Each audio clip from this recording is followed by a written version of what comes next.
Yeah. Landon, you live out here almost a stone throw to the monument. In the last 15, 20 days, what have you seen? I've seen a lot.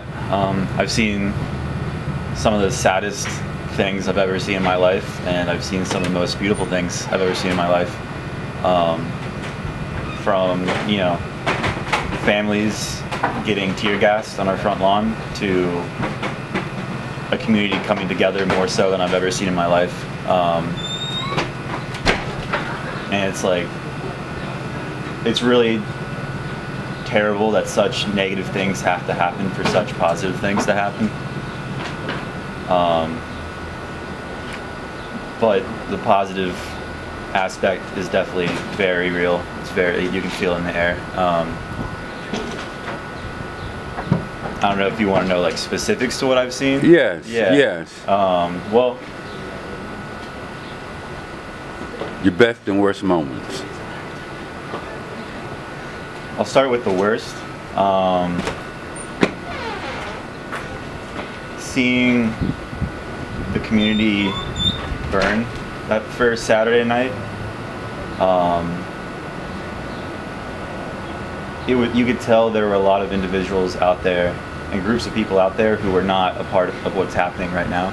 They were opportunists who were there to break and steal for the sake of breaking and stealing. And that really broke my heart because they thrashed some local businesses that I, hold very dear to my heart, and I knew they were doing it for all the wrong reasons.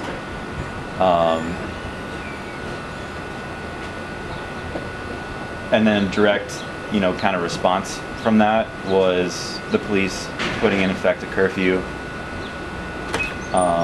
coming out here and, using force against a community of people who were out here peacefully trying to, have their voices heard for positive change. I'll just tell you that the first Monday night when this all started happening, 8 o'clock curfew was in place, and it was 7:30, and a crowd had gathered at the statue. 30 minutes before curfew, the police arrived, and within a minute of them being here, they had thrown tear gas and smoke grenades into the crowd. Like I said, there were children out here, there were elderly out here, dogs, just people walking by, totally unwarranted. And they didn't just stop there. There were officers running around after people, pepper spraying them, continued to throw tear gas. We had a canister end up on our front porch. A lot of our neighbors are, in the 60+ range. We have coronavirus going on, and their houses, they were forced to the streets because their houses filled with tear gas.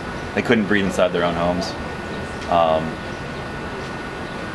And then to see the police immediately after that go online and lie about what happened and try to cover it up, it all became very real after that moment of what's going on. Like, we all knew what was happening, but for it to be so real and in our face, we can't, a lot of us chose and just kind of realized that we can't stay on the sideline when this happens, It's like if we don't, Where is the communication between the young adults and your elders? Is there a dialogue going on? Or is there a dialogue going on with the leaders of the community? To talk about the issues at hand. Right. Or what the demands are. Right. The leaders being those on the judicial side of things, like councilmen and councilwomen, there is not as much dialogue as there should be between them and the people. There have been many written letters and petitions, signed documents with requests brought forth to local government officials that have yet to get a response. And people are very upset about that right now. When it comes to leaders out here, it's one of those things where there's a lot of different individuals who are taking it upon themselves to try to be leaders, so it's not necessarily a main focus, a main group. It's very diverse? Very diverse all over. It is definitely a younger crowd, but during the day I do see a lot of conversation happening between the young and the old. I've been taking it upon myself to reach out to all of my neighbors. Like I said, you know, most of our neighbors are in the 60+ range and just have a totally different perspective on what's happening. A lot of them can't see past what is happening right in front of their homes. Okay. You know, they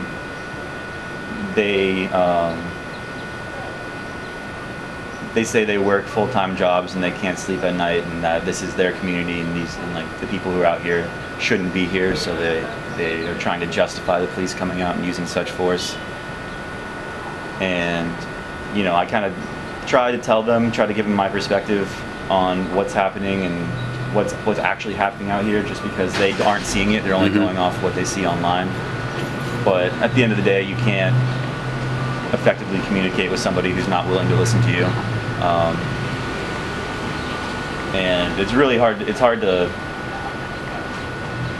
I don't know how to say it, it's just like, it's really frustrating because they're just actively choosing not to listen to what the people are saying.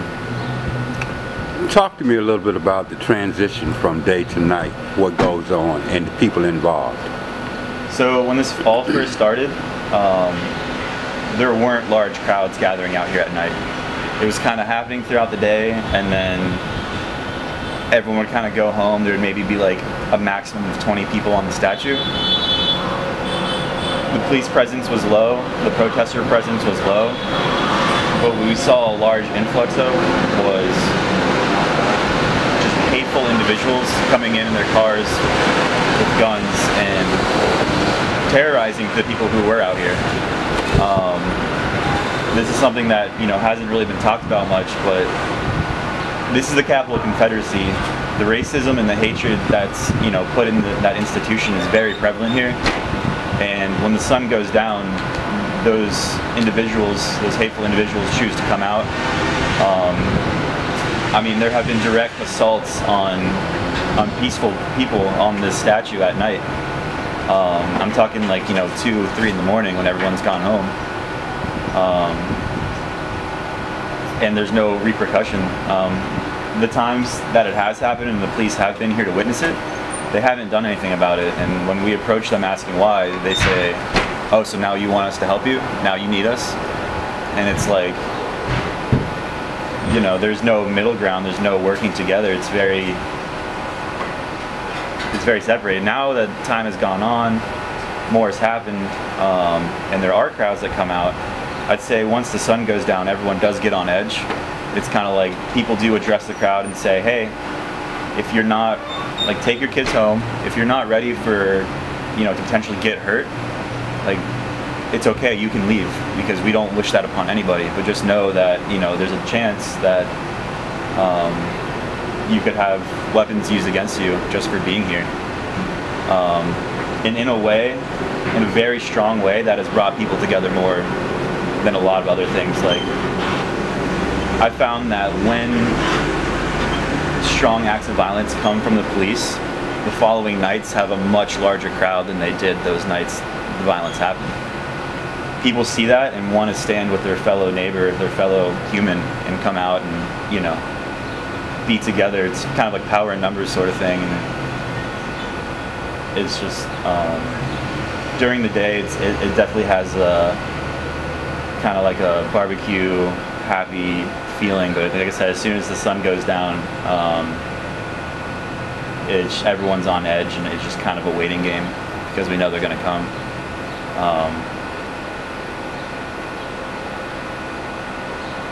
So it's not so much about a George Floyd. What do you think the basic issues, top 3 issues are complaints that the youth are having at night with the police? Well, my observation, who would know better than you? Hey, especially from where we are sitting. In your view. So my view is that everyone, rightfully so, are getting attached to coming at the physical thing, what's in front of us. Okay.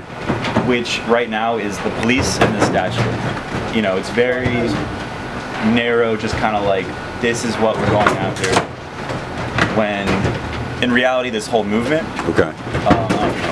Yeah, go ahead. Talk to me about the movement. What is the movement? What are the issues? it feels like, well, for starters, just kind of a basis, it's just institutional racism in this country. It's so real, so prevalent, and it's so right in front of our faces. But at the same time, like, we're dealing with the echoes of racist individuals that lived hundreds of years ago, and it's like we're having to deal with that right now. But the thing is, it's not necessarily a physical thing. It kind of feels like we're fighting this sort of like invisible being of sorts. So everyone's kind of trying to attach and come at the physical thing that's in front of us, which right now is the police, are the statues, you know, are the other things that are right in front of us, which, you know, is important to address and to come at, but at the same time it can't lose thought, can't lose focus on the greater, you know, thing at hand. Throughout the day, you know, it is more so people talking on this whole greater picture, greater change that has to happen, has to come. When the sun goes down and, you know, the police are potentially on their way, the focus definitely does shift to, okay, this physical thing that we have to deal with is the issue at hand.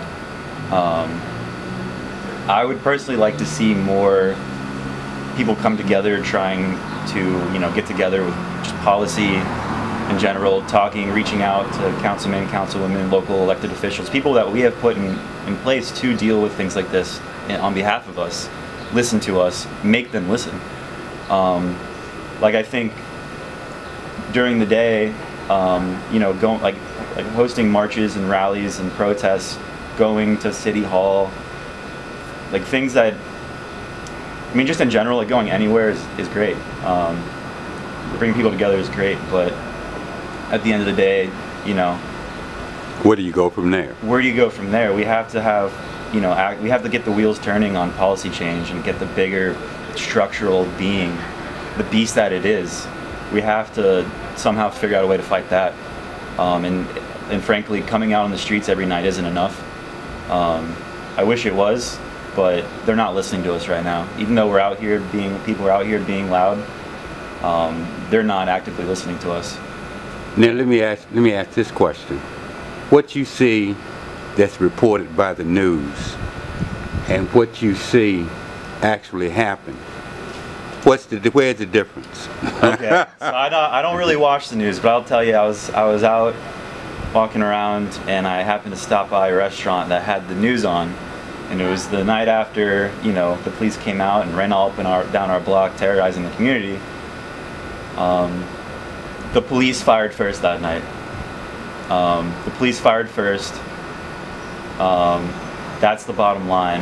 And then I go and catch this glimpse in the news, and these media outlets are only getting, like, they're not out here. They're not sending people on the ground to be here. And so they're getting all their information directly from the police, who are spinning this narrative that they are being attacked. You know, the line that the news report I saw getting run was the police had fireworks thrown at them, and so they had to protect themselves. And they were saying that, like, no chemical weapons were used, only one person got pepper sprayed. There were no reports of all of the sponge bullets, rubber bullets, whatever you want to call them, all this excessive force that they were shooting at people. The concussion grenades that they were throwing all night. There were no reports of any of that. And the only footage they had was just one officer's body cam showing a firework flying through the air, which honestly looked exactly like what the police were throwing at the crowd. So who's to say that wasn't the police throwing that?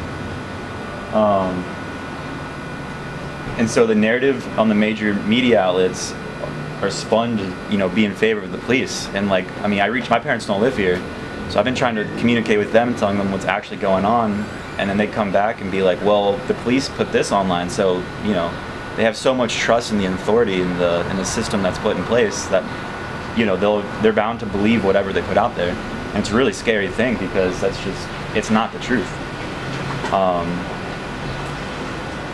And it's really frustrating. That's a big reason why I go out every night, is one, because I believe in what's happening, and two, I have to see it with my own eyes. I don't trust what I see online. On either side, you know, if the protests weren't peaceful, if it wasn't such a peaceful thing, you know, I don't know if I would be, you know, such an advocate for it, because I'm all about love and unity and finding things peacefully and not using arms. But they are, and it's just like, that's why I go out every night, and I want to help people. You can't trust the media outlets. You follow the money, you'll see why they do what they do. They're all getting, this is a whole nother thing, but they're all getting funded for different reasons, and the people who are giving them this money have their own agendas, so, you know, they're not going to let them come out and report on the truth. That being said, there are a lot of private journalists out here who aren't posting daily, but they're more so, much like yourself, getting the bigger picture, you know. Now, let me ask this. It seems as if you talked about follow the money. Mm-hmm. Society don't understand anything or will not do anything until it's about money. What would it take to get the youth to come together and say, look, we'll pick a store and say, Walmart, we won't shop there until our demands are made. Do you think until we do that, nothing's going to change? There have been talks since day one of, hey, boycott, you know, these businesses, shop locally at these black-owned restaurants or businesses, what have you, which is great, which is awesome. I think it can potentially be very effective. That's such a hard thing. I don't personally know what could happen for that to actually, like, you know, manifest. That's such a hard thing to accomplish in itself. However, I do think a big positive that comes, it's a negative that can be a positive, but that comes from people coming out every night, is they're kind of forcing the police to use way more money than they otherwise would be. They already have a huge budget, but now we have Virginia State Police, we have Richmond Police, we have the National Guard, spending all these dollars that they otherwise wouldn't be, and it's kind of exposing, you know, a lot of the holes in their system. It's kind of like, well, where's this money coming from? You know, it's like, why wasn't this money that you're now using for this? Why wasn't that already being used on other things? Well, it's almost like saying even with the homeless. Exactly. Affordable housing. Exactly. But they say they have no money, but you see all this money being spent. Exactly. So that's kind of like a big thing with having people come out every night, is you're forcing the government to use this money really exposes all the flaws in the whole thing. It's like, I mean, what Wu-Tang, like, cash rules everything around me. It's so true. It's like forcing their hand like that,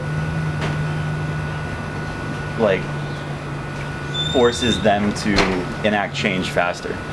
Like, if you really, like, push their funds, them being the government, you push their funds, like, they're gonna be more willing, more like, it's just gonna force their hand, really.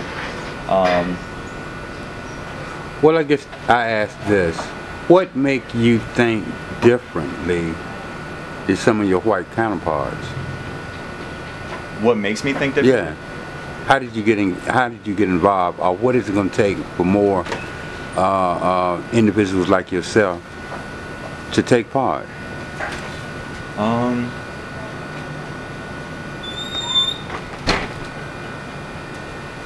think it's a matter of just coming out and trying to connect with somebody. Just communication, like, just trying to have a genuine conversation with somebody, even if it's somebody that maybe off the bat you don't necessarily agree with. It's really just coming out here and just talking to other people. That's almost like saying you and I. Exactly, it's exactly what it is. You know, both of us have an open mind. Exactly. We can agree to disagree and still remain friends. Exactly, and that's the hardest part, is you can't make somebody else open their mind or be willing to listen. It's more so, how can I effectively communicate with somebody to maybe give them the tools to do it themselves, to enact the change within themselves. And I think just coming out and like I've been reaching out to people who I know might be on the fence of what's going on, and I just tell them, hey, listen, come out. I know you might be nervous, but I'm here. I'll be here, like, have a buddy system. Just come out and talk to people. Like, I just think you should see this. You know, it's happening. And there have been, you know, plenty of individuals who have been coming out maybe on one day, like for the first day, and kind of standing on the outer side of things, and then, you know, go up and talk to them a little bit, tell they're kind of on the fence, give them some other perspective. Cool, they go home, they'll come back the next day, maybe stand a little bit closer, talk to them again, just like, hey, like, how you doing today? Talk to them, and then by the third day, you see them like on the statue out there talking to other people, and it's like, it really is just a matter of effective communication, and, you know, not, a lot of people are very quick to get defensive when they talk to somebody. Judgmental. Exactly, it's like, judge not before you judge yourself sort of thing. You have to be willing to hear people out even if they don't agree with what you're saying or what you believe. And that's the beautiful thing about where we live, is that we have a lot of places in this world don't have that privilege, you know, being able to speak your mind. You know, I want to go back to how I met you. Who would have thought a white woman would introduce me to you and say to you, can I use this place as a shelter if violence happened? Who would have thought that? You understand what I'm saying? I get what you're saying. I mean, me personally, like, it's a no-brainer, but everybody else, it's like, I definitely get, it's like, it's a beautiful thing. Yeah. It's a beautiful thing. You know? And that's how we met. Yeah. Through Alice. Through Alice. Interesting. And how are you today? Well, I guess I'm gonna turn it on to this. Yeah, year. sorry, I was just starting rambling. I'm not very good at it. I get nervous in front of cameras. No, you did good. Now, we're sitting here talking about the issues at hand, about what's going on out here.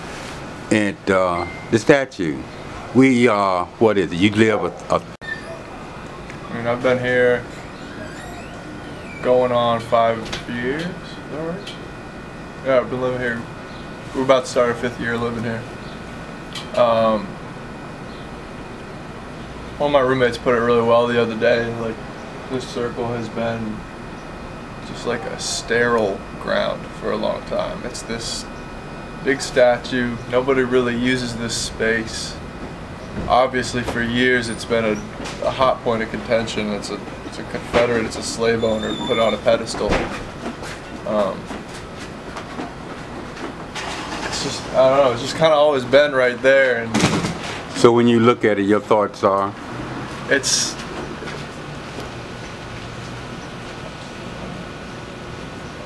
stupid. I mean, really, it's not even ignorant. It's not like somebody put that up there not knowing what they're doing. It's stupid. Somebody put up a symbol of hate and oppression, glorifying somebody that fought for a cause that's truly evil. If you look at what you see right now, and look at it in terms of what the U.S. says it is, was he not a traitor? Was he not a terrorist? Oh, completely. The Union was the United States, and he was part of the opposing force. Treason. So how did we get there? Do you have any clue? Well, Landon sent us a pretty good video, specifically about the monuments and the Daughters of Confederacy. The Confederacy was this force that fought for states' rights, but they fought for states' rights about slaves. People on the claiming their Southern heritage and yada yada always say it was a fight for states' rights, but we know that it was specific. There was a reason they were fighting for that. And now the Daughters of Confederacy came after the Civil War and wanted to memorialize and put into bronze and stone all over the nation the memory of, we are people that fight for slavery. These are people that you should remember and glorify, this is their fight, and they tried to preserve that, and they did it. There's monuments all over our city that glorify and preserve the fight for slavery. And it worked in the sense that there's so many people out here that still carry that flag, march that march, and say that this should stand up here and that it's a reasonable thing.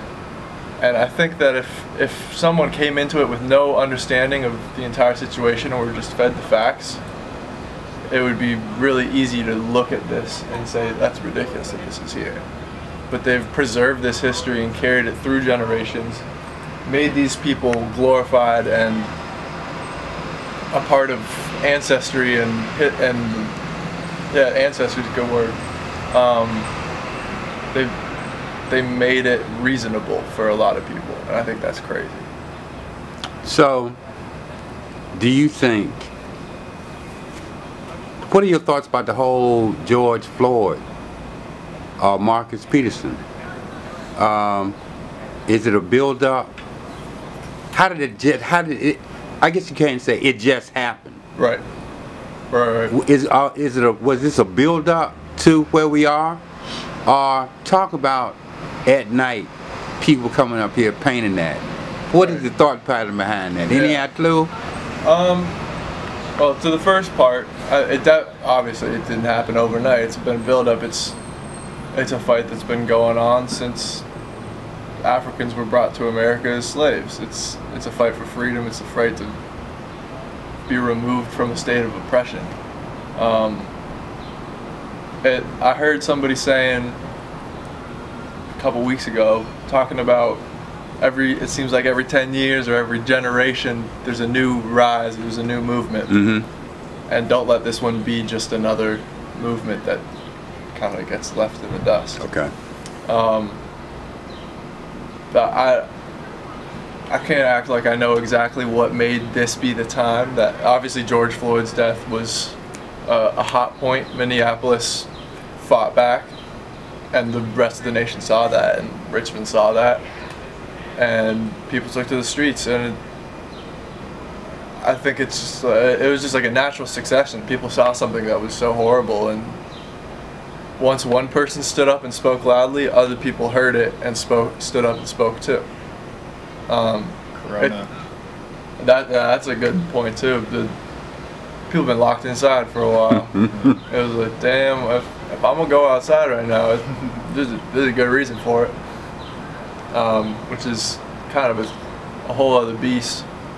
But there's a lot of little factors that go into play that just made it be the right time for people to rise. Let me ask you this, since y'all are a lot, about age of my children. What are your thoughts on this virus? You think it's man-made? Virus? Yeah. How can it travel all the way from fucking China to all the way to here? how can that happen? And all this, and it's in the air. I have definitely put a lot of thought towards that. There's, I go back and forth every day, man. Honestly, it's like, are we being brainwashed? What is it? In many ways. I don't know. Yeah, for sure. People being brainwashed every day by the powers that be. But I don't know. I can't act like I know. I think that there's definitely.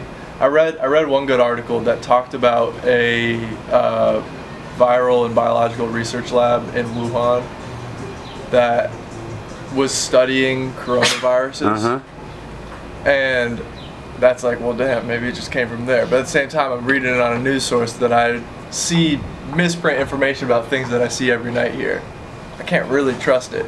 It's just like, it's one more little, well, that might have happened, or it might have just happened naturally. I don't really know. It's here. I believe it's here. I don't think for a second that it's a farce. There's a lot of people that are affected from it that I know directly and personally, that they didn't just get the flu. Like, yeah, they got hit. So it exists, but I don't know. I can't pretend to have the information on where it came from, and I don't trust our government for a lot of reasons. And maybe that's one of them. Maybe it's not. At the end of the day, I don't trust them all the same. Now, let me ask you this. All right. Where do we go from here? Start me off. That's a hard one. Yeah. Yeah, where do we go from here? I think the best thing that this movement has done so far is just like spread awareness, and that is a huge first step, because there have been a lot of people that just got comfortable with the way that their life is, and now that so many people are aware, I think we have made changes already, but a lot of them have been, a lot of the things that like businesses and the government are changing are just performative. Like they're painting Black Lives Matter on streets and then tear gassing black people on those streets, which just doesn't make any sense. There's and no real change there. Right, and a lot of like they changed Aunt Jemima, which they're things that need to happen, because like it is messed up that people had her just in their cabinet, but it's not like it's not one of the most pressing issues right now, because they're just doing these tiny little things, seeing how little they can do, I feel like, before people stop. And Pacifying. right, and what people want are huge changes. They want stop systemic racism, they want huge police reform, and even with that, they're doing things like, oh, okay, well, we'll ban chokeholds, we'll give policemen body cameras, and it's like police officers have choked people out in states that chokeholds were already illegal. And what good will body cameras do if there have been people for a full month putting videos online of everything that cops have been doing in this country and people don't care? If you have body cam footage of what they do every day, it's not going to change anything. We just proved 30 days or 29 whatever days of people all around the country showing you exactly what they're doing, and nothing's happening.